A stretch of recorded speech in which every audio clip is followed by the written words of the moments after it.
So today what we're going to do is we're going to plant some garlic. The garden is pretty much closed up for the winter. We still have some kale and some Brussels sprouts out here.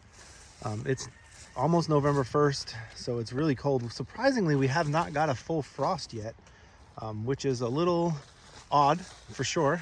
But you can see there's still some Brussels sprouts in here, right? So we haven't picked all of those yet. And there's definitely some kale. Kale will hold out until we get some really hard frosts or freezes. And then these are collards, so they'll also hold up. But everything else is gone for the year. The tomatoes are down and dead, and everything else is gone. We do have a lot of marigolds. I probably need to start saving some seeds from these guys so that we can replant them again next year, because they did come in pretty nicely. But yeah, outside of that, the garden is done. So what we're going to do today is we're going to prep a row for garlic. This row right here, it's kind of hard to make out that it's even a row because the weeds have overgrown it. I was hoping that we'd get a good frost to kill back some of this stuff, but hasn't happened yet. They're saying maybe this week, but I got to get the garlic in the ground. So what we're going to do is clear this row up, take take the rake to it, clean it up, and then get the garlic planted. And I did a video last year. I can put a link to that in one of the corners here and show you how we did it last year. We're going to do a very similar thing this year, but we're just going to do this one row. We didn't need as much garlic as we planted last year, so I ordered a lot less. I only ordered 1 bag last year. We planted 2. We got a ton of garlic. There's so much garlic that I don't know that we'll be able to eat it all. So yeah, we definitely cut the garlic back a little bit. But I'm going to get started on this. I'll start pulling some weeds, come back, show you what the bed looks like before we get ready to put the garlic in. Then we'll talk about the spacing and the planting and how we're going to plant it. We'll get started at weeding. The least fun job. You know, they talk about sanding is the least fun job for a woodworker. Well, weeding is definitely the least fun job for a gardener. And this has definitely gotten a bit overgrown with weeds since we harvested all the potatoes out of here. Okay, I'm gonna get to weeding and I'll come back in a couple minutes. All right, the first activity's finished here. I basically just pulled out all of the large weeds. You can see there's still a lot of little pieces in there and some little leaves here and there, but that's okay. We'll turn those over here in a second. Basically, we pulled all these out. You can tell that some of these are like a wild turnip or a wild radish type of plant. I believe those seeds came in with our compost. So that's one of the problems of getting like a municipal compost like we did, is that sometimes you'll get seeds in here. We had a ton of these radishes. You can see here, these are all the same things. Like I said, I don't know if they're turnips or radishes. I think they actually might be turnips, but they smell like radishes. Well, there's a lot of them. And you can tell where we put the compost down and where we didn't, because wherever the compost was, there's piles of this stuff. And like on this end, right here, we didn't use the compost right here. I used a different batch of compost. So we got 2 batches of compost this year. One batch had a ton of this stuff in it and the other batch didn't. So when you get some of this, municipal compost, just expect that sometimes you're going to get some weed seeds that may not be common for what you're normally dealing with, and you're bringing that in. So it can be a little bit of a hassle, right? Because you got to then clean all that up. But the benefits of the compost, in my opinion, outweigh the hassle of bringing in some of these seeds that otherwise we wouldn't want. They're just, like any other weed, you just got to deal with them and keep on top of them. Clearly, in this area right here, being that it's been fall and we've been busy with other stuff, I have not dealt with them. So now I'm having to do that.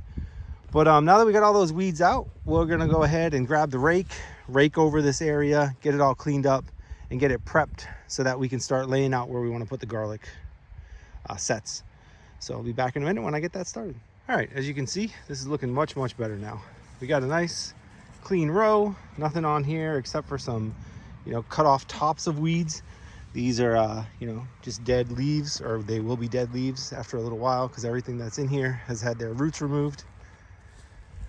So the next step is to grab our garlic sets. And if you've never ordered garlic before, they come looking just like a garlic that you would buy in the grocery store, except these are designed or, harvested, I guess is the right word, harvested specifically for planting in the garden. They look just like your regular grocery store garlic, right? You got a garlic's head here, and it's going to have a bunch of cloves inside. We're going to open it up. we'll take out all the cloves and separate them. You want to keep the paper on the cloves. And then we're just going to kind of set them out where we want them to be on the row. Get a good look, kind of get a spacing good. Last year, I used about an 8-inch spacing. So from the tips of my finger to the tip of my thumb, and just kind of went on a diagonal like so, just making diamonds the whole way down. And that worked great. We didn't have any kind of moisture, pathogens, so stuff like molds or whatever, because sometimes if you pack these too tight, you can have that happen. That seemed to be a fairly wide spacing for these guys, and they did pretty well. I think this year I might even go a little wider, just because we have more space with less garlic this year. We'll space them out and see. I'll probably start at that 8-inch spacing and then see if I can set them out a little further apart. Okay, so first step here in getting these set out is just to take them out of the bag, right? They came in this little purple bag, depending on where you buy them at, but almost always they'll come in a ventilated bag of some sort, whether it's that or some sort of paper bag. But you just want to take them out and kind of just rough set them. So what I do is I just drop the heads on the ground here like you see. This kind of just gives me a rough spacing to get started. Other people will take these and separate them in the house, ahead of time. If you want to do that, that's fine. Then you could just kind of take your little box or whatever you got them in and walk through and just set them out. But I find this to be easiest when you're doing it outside. Once again, there's no real set hard and fast rule to this. You basically just want to get the garlic closest to the point where they're going to be in the ground so that it's easiest for you. All right, so here's what we have. As I said, it looks kind of like a grocery store garlic, right? You basically just want to take these and you want to break the cloves out one at a time. Try to keep as much paper on them as possible because the paper will protect them. I will say that last year I had some that peeled almost completely when I was taking them apart, and they grew just fine. So I don't know if there's, a specific requirement that those papers stay on there, but everything I've read says to keep the papers on there. So that's what I'm going to do.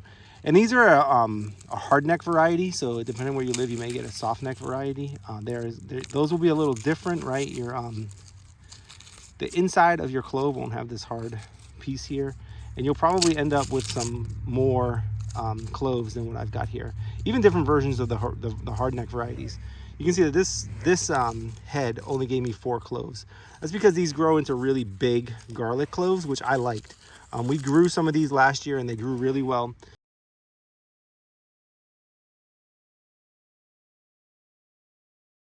We ended up with a bunch of really big garlic. So I like that. We also had a different variety that grew some smaller ones, and when we planted those, we got more like 6 or 8 cloves per head. And those ones did okay, but we also ended up with much smaller cloves of garlic. We like to use garlic in our cooking, so we prefer these large ones. These are German extra hardy is what they're called. But there's lots of different varieties. You can look online, to get the one that suits your needs. So basically, once you get them separated like this, as I was mentioning earlier, I like to go with about an 8-inch diagonal. So my fingertip to thumb tip is about 8.5, 9 inches. So if I just do that, right, that's going to get me there. And then I'll just swing my finger over like that and do the same thing, right? So if I do that there, that's another 8 or 9 inches. And of course, what that's doing is that's creating a much larger gap between them across this way. So you'll end up with 2 rows, right? You'll end up with a row here and a row here, but each one is going to be staggered at that 8-inch diagonal. That gave us a really good airflow. As I mentioned earlier, they did really well this year, so I'm going to keep with that. If we end up with a few extra feet of space on the row, I'll just go ahead and make them a little wider at that point. But for right now, that's what we're going to do. We're going to start laying some of these out. I'll check back in a few minutes. Okay, so the dog has decided to come down and see what the heck's going on.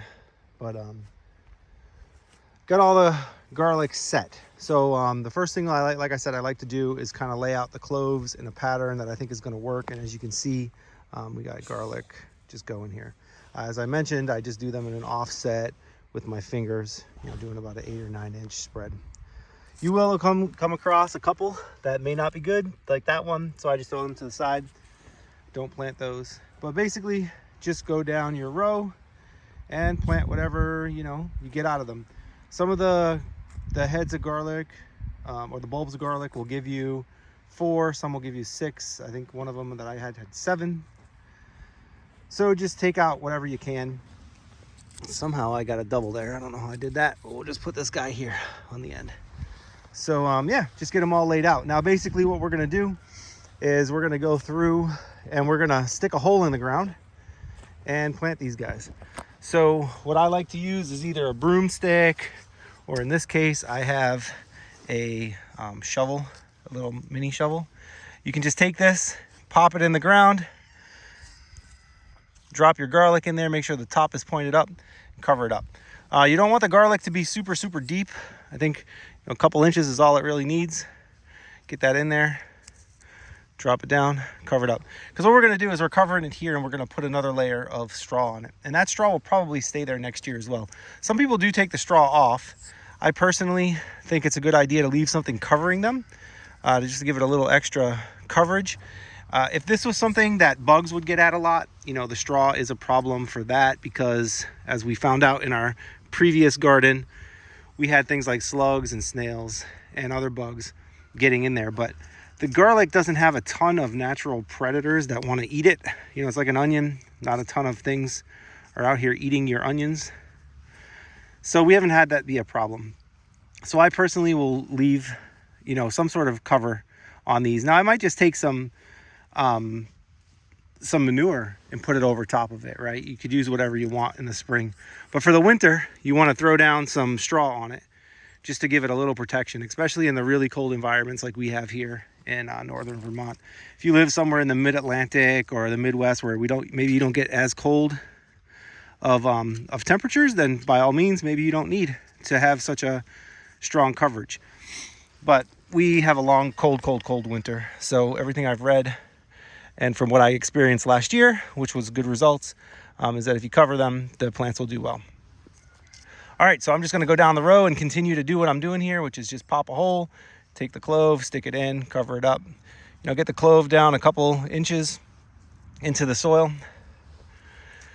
So I have read also that you don't wanna do this on a really wet day because the cloves can rot.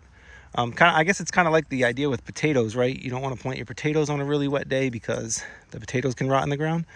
It kind of makes sense. So I did have to wait for some clearing in the rain, and looking at the forecast, knowing that we're not going to have a ton more rain in the next couple days. So, you know, keep that in mind if you're planting garlic. Pick up some weeds if you find any that you missed along the way. It's a good opportunity to get them. Find out what your dog's eating as he's snacking on something over there. Not sure what. But okay, I'm going to continue down the row here. Back in a few minutes. Garlic's all now planted. You can see that you can't see any more cloves sitting on top of the soil here. They were all planted down, you know, a couple inches. Not too deep, but definitely not too shallow.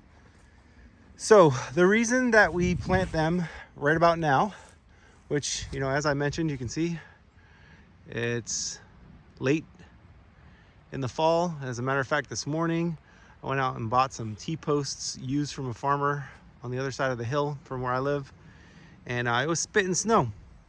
So fall is definitely here, right? The winter is upon us. Soon it'll be snowing.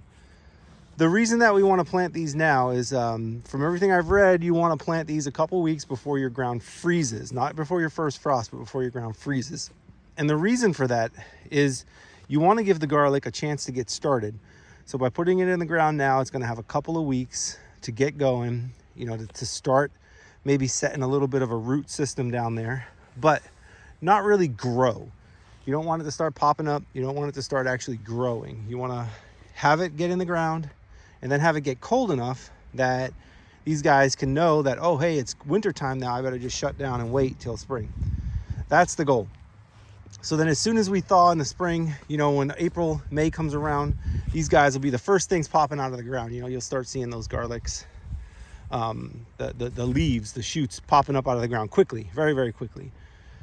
That's the goal with these. That's how people around here do it. We have a couple farms locally that actually grow garlics. One of them actually grows black garlic, which I've never personally tried, but I'd like to get some cloves of that and give it a try next year maybe.